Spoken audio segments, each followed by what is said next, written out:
Et notre invité politique ce matin, c'est Yves Verrier. Bonjour. Merci beaucoup d'être avec nous, secrétaire général de Force ouvrière. On est ensemble pendant 20 minutes pour une interview en partenariat avec la presse quotidienne régionale, représentée par Stéphane Vernet, qui dirige le bureau parisien du journal Ouest France. Bonjour Stéphane. Bonjour.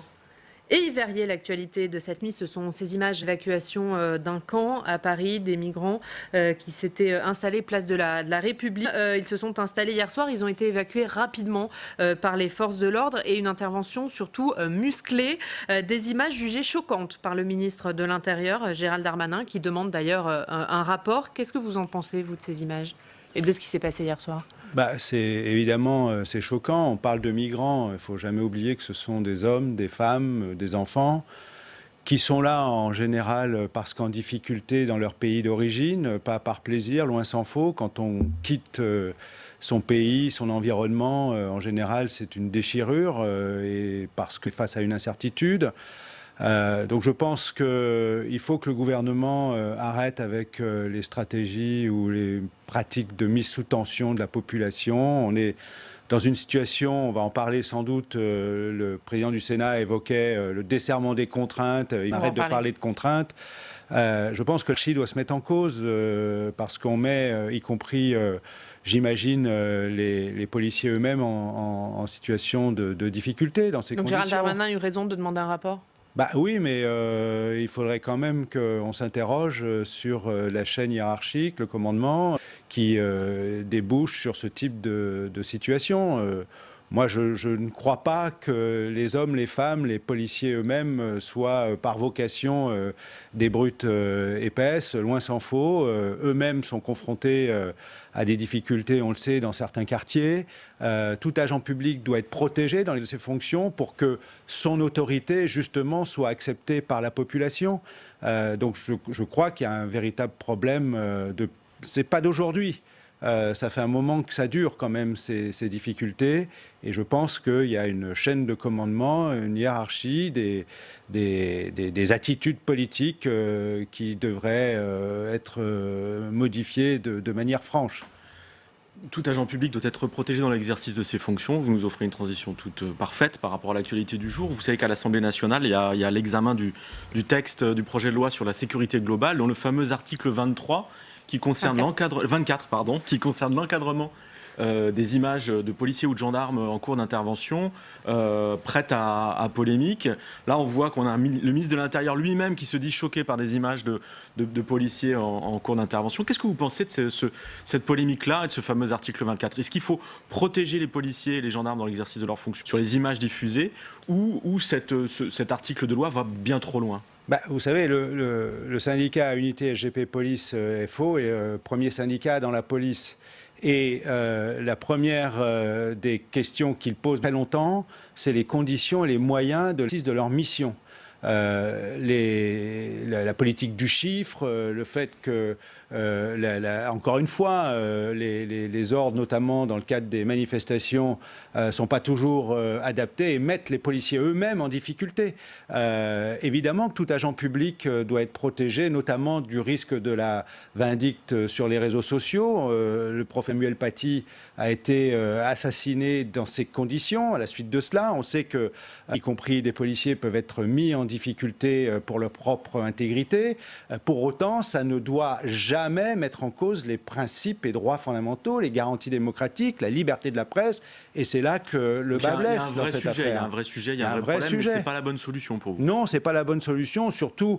Il y a une attitude politicienne. On veut montrer qu'on sait faire de l'ordre, de l'autorité, mais ce n'est pas comme ça qu'on fait en démocratie et en République. Il faut que le débat ait lieu, qu'on prenne le temps de la concertation, qu'on ne se trompe pas, y compris dans les conséquences, parce que si à l'arrivée, ce sont les principes fondamentaux, le droit, l'état de droit qui est mis en péril, eh bien l'effet sera contraire. Et là, le gouvernement se trompe, même dans la nouvelle version votée par l'Assemblée, le gouvernement se trompe sur cet article 24 il y a une précipitation. On prend une proposition de loi, déjà, c'est la mécanique, une procédure accélérée, c'est-à-dire qu'on raccourcit les possibilité de débat, de contradiction.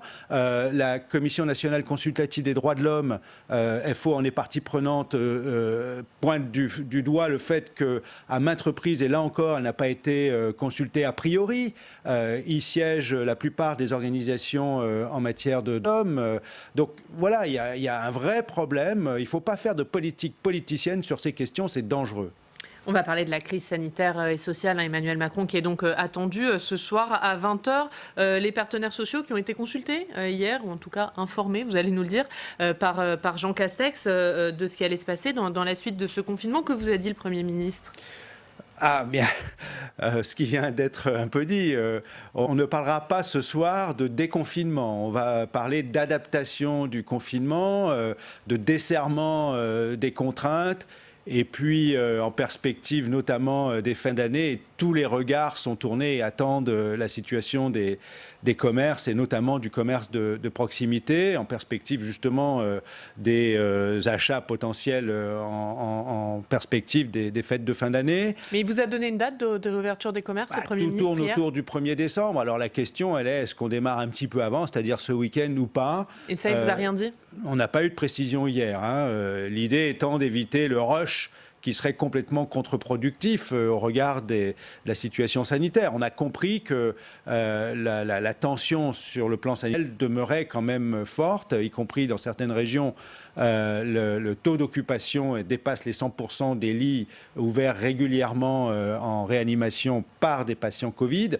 Donc voilà, on a compris que les choses allaient aller lentement. Aucune information claire de la part du Premier ministre sur ce qu'allait annoncer Emmanuel Macron ce soir ? Non, pas plus que ce que je viens de vous dire. L'idée, elle est effectivement un desserrement des contraintes, une adaptation du confinement.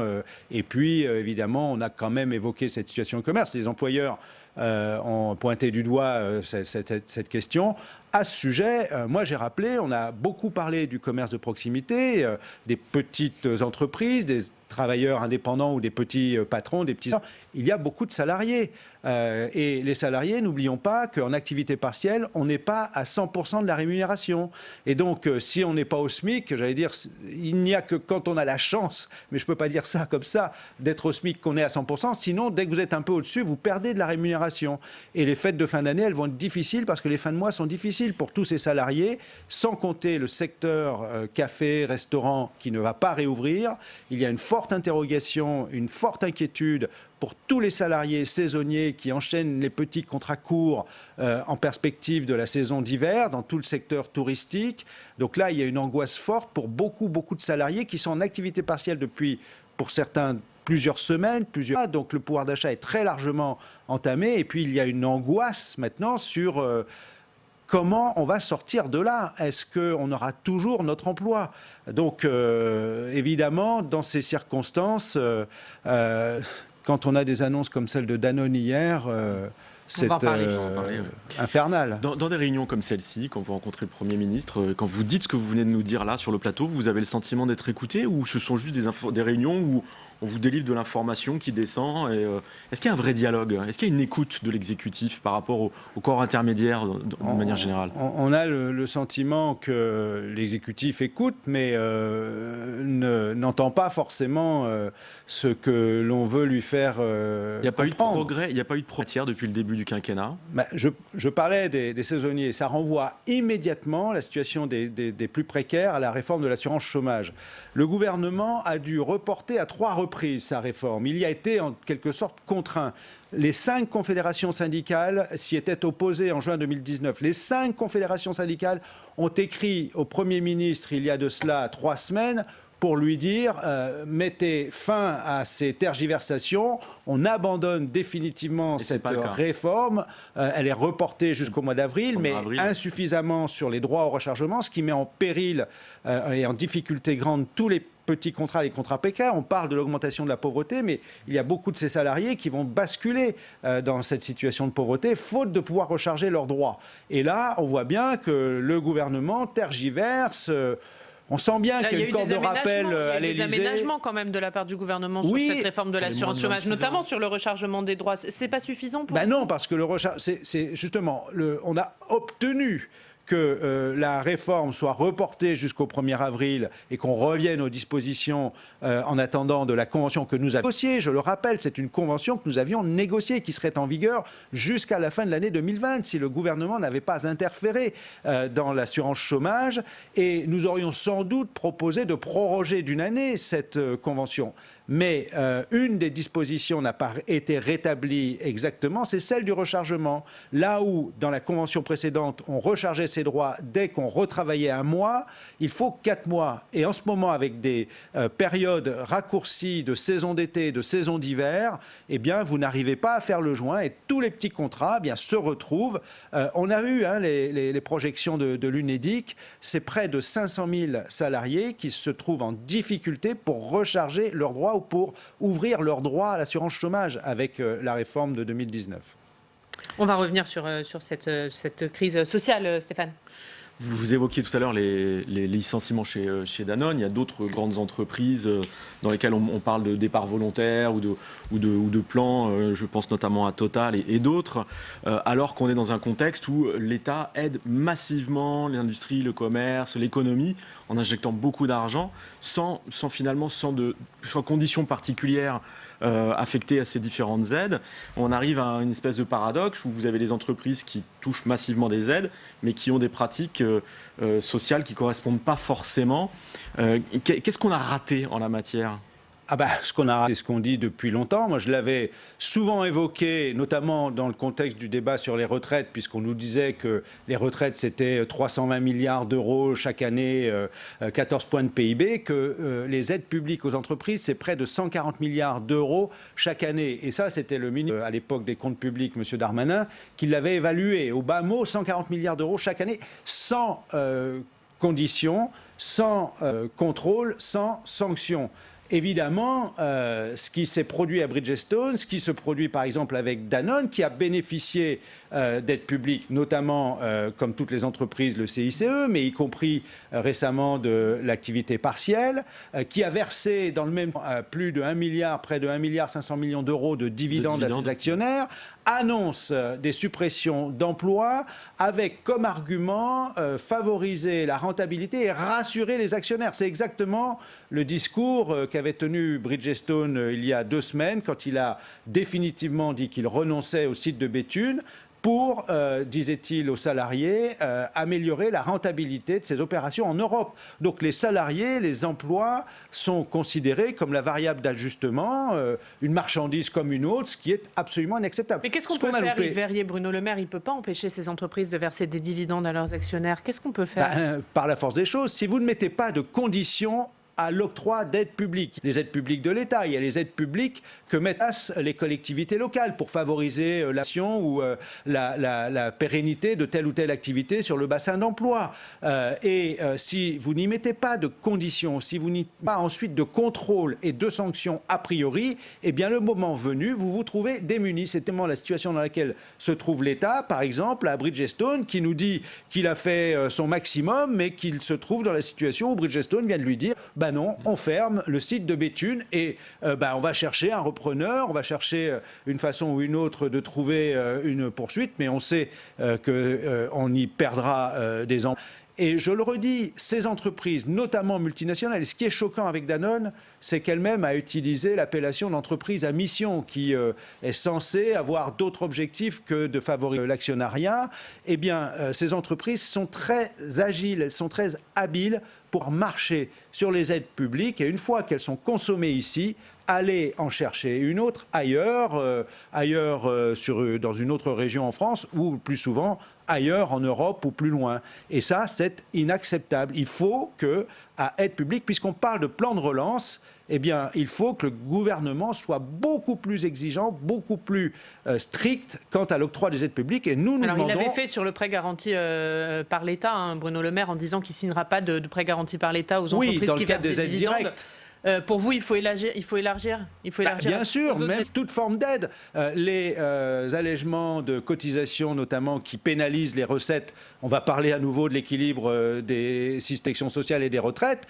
Les systèmes de protection sociale, ils pâtissent d'une insuffisance de recettes. Et donc, dès que vous faites des allègements de cotisations qui sont dits pour favoriser l'emploi, en général, ce sont des aides publiques. Quand vous faites de l'activité partielle de longue durée, n'oubliez pas, on parlait de l'UNEDIC qui est confronté à un déficit important. L'UNEDIC prend en charge pour un tiers l'activité partielle. Donc, à chaque fois que vous mettez de l'aide publique, il faut, 1, interdire tout versement de dividendes, 2, interdire tout licenciement sec, toute suppression d'emplois contrainte. On l'a obtenu à Airbus, on l'a obtenu récemment à Renault, et ça démontre qu'on peut le faire par la négociation, mais on ne l'obtient pas partout malheureusement. J'ajoute quand même que quand il y a des plans de départ volontaires, dans les circonstances actuelles, c'est autant d'emplois en moins. Or, hier, ce qu'on a eu comme information de la part de la ministre du Travail, c'est qu'ont été recensés d'ores et déjà plus de 700 PSE, et ça représente plus de 70 000 suppressions d'emplois d'ores et déjà. Donc, pour l'année 2020. Pour l'année 2020. C'est plus que le double, voire le triple en suppression d'emplois de ce qui avait été constaté sur l'année 2019. Donc on voit bien que le delta, le déficit d'emploi, il est massif. On a tout lieu de s'inquiéter sur la sortie, y compris début 2021, si on finit par sortir de cette crise sanitaire.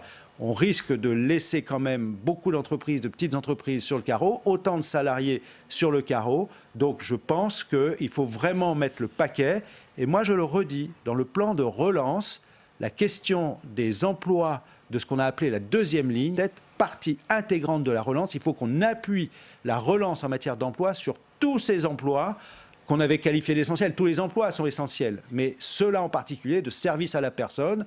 On a un gros souci, par exemple, sur la déclinaison du Ségur au secteur du social et du médico-social. Ils n'ont pas perçu de prime Covid, beaucoup d'entre eux. Vous nous dites qu'il faut mettre le paquet. Est-ce que vous estimez que le gouvernement n'a pas mis suffisamment de moyens pour faire face à cette crise, parce que les montants sont énormes, ou alors l'argent n'est pas mis au banc?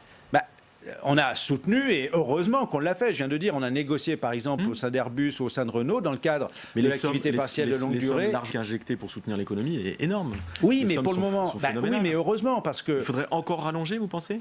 Je pense qu'il faut mieux gérer cet argent. De toute façon, tant que la crise dure, et on va avoir ces discussions. Par exemple, hier, ce qui a été dit, c'est qu'on allait prolonger du côté du gouvernement l'activité partielle jusqu'à la fin de l'année 2012. Enfin, pas l'activité partielle, le télétravail, travail à domicile. Jusqu'à la fin de l'année 2020 2020, excusez-moi. Jusqu'à la fin de l'année 2020, que l'activité partielle, les modalités de prise en charge de l'activité partielle étaient en validité jusqu'à la fin de l'année 2020 et qu'il allait falloir qu'on regarde comment on va ajuster, en fonction de ce que seront les indicateurs épidémiologiques, la période de début de l'année 2021. Mais si, effectivement, on est toujours sous tension, il faut absolument préserver les emplois. Donc, s'il faut, il faudra prolonger les aides pour préserver les emplois, bien évidemment. Et justement, vous parlez du télétravail, Verrier. On va terminer là-dessus, parce qu'il y avait une réunion hier entre les partenaires sociaux sur cette question du télétravail, puisqu'il est question de trouver un accord national entre partenaires sociaux sur ce télétravail. Il y a eu 8 heures de négociation hier. La réunion a été elle reprend ce matin. Qu'est-ce qui bloque ? Ce qui bloque depuis le début, les employeurs, ils sont entrés à reculons, en rechignant. Les employeurs se sont très largement adaptés au fait que l'on renvoie systématiquement la négociation au niveau local, voire au gré à gré. C'est un des points bloquants pour nous, par exemple, dans cette négociation, c'est que nous pensons que le télétravail doit être place dans les entreprises en passant par une négociation, à tout le moins, au niveau de l'entreprise. Et nous voudrions voir inscrit de manière prescriptive, les employeurs ne veulent pas de prescriptif, dans l'accord national interprofessionnel. Parce que les ordonnances de travail de 2017 ont mis en place la possibilité de télétravailler de gré à gré sans formalisme, c'est-à-dire sans avenant au contrat de travail. Ça n'est pas acceptable. Il faut qu'on revienne là-dessus. Donc, ce qui bloque, c'est que les employeurs, se sont habitués à cela. Ils ne veulent pas, ils nous l'ont dit, d'accord normatif ou prescriptif. Donc, on a un texte... Pas de contrainte, en gros. pas de contrainte, voilà, pas de leur texte côté, au niveau national interprofessionnel. Évidemment, pour qu'on négocie un accord qui vaille la peine, il en faut un peu. Donc, les choses ont avancé, on a réussi à les amener à en discuter, on a réussi à ce qu'on ouvre une négociation véritablement, on a réussi à avoir un texte, mais j'ai l'impression qu'on est au milieu du gué, mais il y a seulement le côté travailleur qui a franchi un pas. On s'est mis au milieu du gué, mais les employeurs, ils tâtent l'eau pour voir si elle n'est pas trop chaude. Et ne il y a eu pas, quelques assouplissements hier, quand même, de la part du patronat. Il y a quelques assouplissements, mais on n'est pas encore à un niveau qui permette d'aller à un accord. Donc, mais clairement, vous nous dites, s'il n'y a pas de texte contraignant, il n'y aura pas d'accord pour vous, c'est ça? Ah, on va voir, on reprend à 10h. Il peut y avoir des compromis. On reprend à 10h30. Nous, on veut donner toutes ses chances à la négociation. On tient à ce qu'on puisse négocier, y compris au niveau national interprofessionnel, parce qu'il faut qu'on mette... On voit bien, tous les salariés aujourd'hui se sont retrouvés à travailler à domicile, dans des conditions qui étaient mal préparées, dans des conditions qu'ils ne maîtrisaient pas, y compris en termes de temps de travail, de droit à la déconnexion effective. Si, ça fait partie des questions qu'on veut voir absolument inscrites. Dès qu'il y a télétravail, il faut qu'un accord précise les modalités d'un droit effectif à la déconnexion, qu'on sépare bien vie privée de la vie professionnelle quand on est dans les circonstances du télétravail. Donc, il faut que les employeurs l'entendent et on pense important que l'on mette tous les salariés à égalité, puisque tous les salariés maintenant qui sont susceptibles de pouvoir télétravailler regardent avec attention. Et on ne peut pas se satisfaire d'une situation demain où, selon l'entreprise, il y a des entreprises, on a passé des accords qu'on a nous-mêmes signés, dans certaines entreprises de télétravail. Il n'y a pas de raison que tous les salariés ne puissent pas en bénéficier de la même façon. Il faut protéger les salariés. Ça s'annonçait comme l'ultime négociation. Ça sera le cas où il y aura forcément une autre réunion pour vous? Ou pour vous, ça peut être conclu aujourd'hui? Moi, je donne toutes les chances à la négociation jusqu'au bout. C'est une vraie bagarre, une négociation, c'est pas une discussion autour d'un café. Et ce que j'espère, c'est que tout un chacun puisse en sortir la tête haute et satisfait du résultat. On va voir. Et c'est la dernière question, Stéphane. Juste une petite précision, ce sont des négociations que vous menez sous forme de visioconférence, ce qui facilite pas les choses. Vous êtes là, vous avez les mains dans le cambouis, c'est l'illustration par l'exemple. Le télétravail, c'est pas simple. Exactement, et c'est un des points d'achoppement de la négociation. On ne veut pas, ce que vous, les employeurs, que ce soit une occasion de favoriser la réunion des institutions représentatives du personnel, le CSE, par visioconférence. Là, on a un point dur avec les employeurs, par exemple. Et merci beaucoup. Merci Verrier d'être venu ce matin, Stéphane. Par l'exemple, le télétravail, c'est pas simple. Exactement, et c'est un des points d'achoppement de la négociation. On ne veut pas, ce que vous, les employeurs, que ce soit une occasion de favoriser la réunion des institutions représentatives du personnel, le CSE, par visioconférence. Là, on a un point dur avec les employeurs, par exemple. Et merci beaucoup. Merci Verrier d'être venu ce matin.